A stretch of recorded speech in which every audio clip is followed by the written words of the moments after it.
Assalamu alaikum. My name is Sameen Kamal and my roll number is BP1650194 and my group number is 16 and my topic is dyslipidemia and peripheral vascular disease. What peripheral vascular disease is? Peripheral vascular disease is a blood circulation disorder in which blood vessels going to peripheral areas become narrow or block.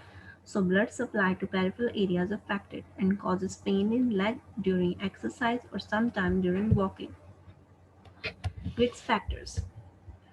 These are all the risk factors for peripheral vascular disease: dyslipidemia, abnormal cholesterol level; obesity, not engage in physical exercises, means not performing any physical exercises; poor eating habits; diabetes; drug use; and high blood pressure. How dyslipidemia causes peripheral vascular diseases? Basically, it is associated with high level of cholesterol in body, causing plaques in arteries, so occlusion occur and blood supply to peripheral areas decrease. Symptoms of peripheral vascular disease: muscle cramps even after a short walk, hair loss in limb area, less body temperature in limbs, means feeling of coldness in limbs, poor wound healing in legs or feet. Dyslipidemia. Dyslipidemia is abnormal level of lipids in body, either triglyceride, cholesterol, and phospholipids. In developed countries, most dyslipidemias are hyperlipidemias, that is increased amount of lipid in blood, basically due to diet and lifestyle. The common form of dyslipidemia involve high level of LDL, low density lipoprotein or bad cholesterol. Why it is considered as bad? Because it causes plaques to form in the blood vessels. And low level of HDL, high density lipoprotein or good cholesterol. It is considered as good cholesterol because it helps to remove LDL from blood. High level of triglyceride, which develop when calories are not burned right away and are stored in fat cells. Fourth is high cholesterol, which refers to high LDL and triglyceride. Types and causes. Dyslipidemia can be categorized into two types based on causes: primary dyslipidemia and secondary dyslipidemia. Dyslipidemia basically caused by genetic factors and it is inherited. Common causes of primary dyslipidemia include: number one, familial hyperchylomicronemia. It results in increased level of chylomicron in blood. And second is familial hypercholesterolemia. It causes increased LDL level in blood. Third one is familial combined hypercholesterolemia. In this, both LDL and VLDL level increase in blood. Fourth one is familial hyperapobeta-lipoproteinemia. In this, there is increased level of VLDL. And fifth one is familial hypertriglyceridemia. In this, there is increased triglyceride level found in body. Secondary dyslipidemia. Secondary dyslipidemia basically caused by certain lifestyle factors or certain medical condition that affect the blood lipid levels over time. Common causes of secondary dyslipidemia include obesity, diabetes, hypothyroidism, alcoholism, excessive consumption of fat, especially trans and saturated fat. Reference value for diagnosis in dyslipidemia. Cholesterol, total cholesterol TC level. If it is below 200, it is considered as ideal level, and in between 200 to 239, it is considered as borderline level. If it is 240 or more than 240, it is considered as high levels. LDL cholesterol less than 100 is considered as ideal level, and in between 100 to 129 is considered as desirable.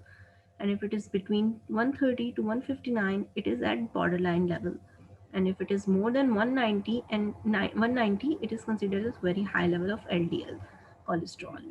HDL cholesterol less than 40 is low and more than 60 is considered as high. But if it is less than 150, so these are the ideal level of HDL cholesterol. Triglyceride tag levels in between 150 to 200 is borderline, and 200 to 200 to 499 is considered as high level. More than 500 and 500 is considered as very high level of tags in blood.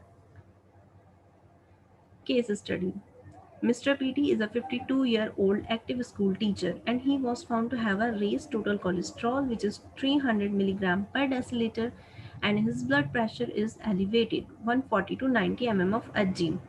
And for this he was started taking 10 milligram simvastatin and 2.5 milligram bendrofluoride, but now he is present at the clinic and complaining of claudication. Claudication is basically the pain in thigh that is elected by exertion and relieved with a few minutes of rest. And his ankle brachial index is zero point 0.5, which is low, indicating patient has peripheral vascular disease. Soap notes. Chief complaint claudication, aches and pain in his leg. Subject age 52 years old. And gender is male, onset is past 10 days, and location is Slack. Object include we have lab findings, total cholesterol 300 milligram per deciliter, and BP is 140 to 90 mm of Hg, and his current medication includes simvastatin 10 milligram per oral once daily and bendrofluoride 2.5 milligram per oral once daily. His ankle brachial index is zero point 0.5 and its normal range is 1.0 to 1.4, which indicating his ankle brachial index is low. Assessment. Mr. PT has high level of cholesterol, indicating Mr. PT has dyslipidemia and low ABI, which means that his legs and feet are not getting enough amount of blood, which in result causes pain and numbness in his leg. And earlier we discussed the numbness and pains are the symptoms of peripheral vascular diseases. So we assess patient has dyslipidemia associated with mild or moderate peripheral vascular disease. Our plan is for pain relief. We know patient has pain in leg, so we give cilostazole 100 milligram per oral 12 hourly. It should be taken 30 minutes before or 2 hours after breakfast and dinner. Basically, it improves the blood flow and reduce the pain during exercise and enable patient to walk further. And for high cholesterol, we give simvastatin 40 milligram per oral once daily. We increase the dose from 10 milligram to 40 milligram because patient cholesterol is not in control by small doses. So, and also taking statin may improve the walking distance of patient. And for high blood pressure, we give bendrofluoride 2.5 milligram per oral once daily. It lowers BP and reduces the risk of heart attack or stroke.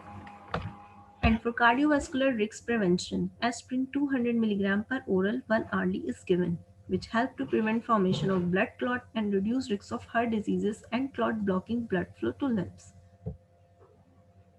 Lifestyle modification. In other words, we can also say non-pharmacological management. So, by improving the lifestyle, we can reduce the risk of dyslipidemia associated with peripheral vascular diseases. First one is the smoking, quiet smoking, because it increases the risk of complication of peripheral vascular diseases. Second is exercise. Perform exercise to reduce weight. Eating a healthy diet. Eat low starch vegetables, fruits, whole grains, and modest portion of lean meat, poultry, fishes, and low fat dairy products.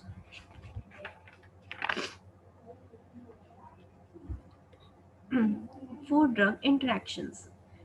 Here we know we prescribe the patient to take statins, and we know statin has interaction with food like grapefruit juice. Grapefruit juice contains furanocoumarin, which bind to cytochrome P450 3A4 and inactivate it in liver and gastrointestinal tract. So statin half-life increase and also increases the serum level. So taking statin with grapefruit juice increase the dose-related side effects such as rhabdomyolysis and increased risk of myopathy.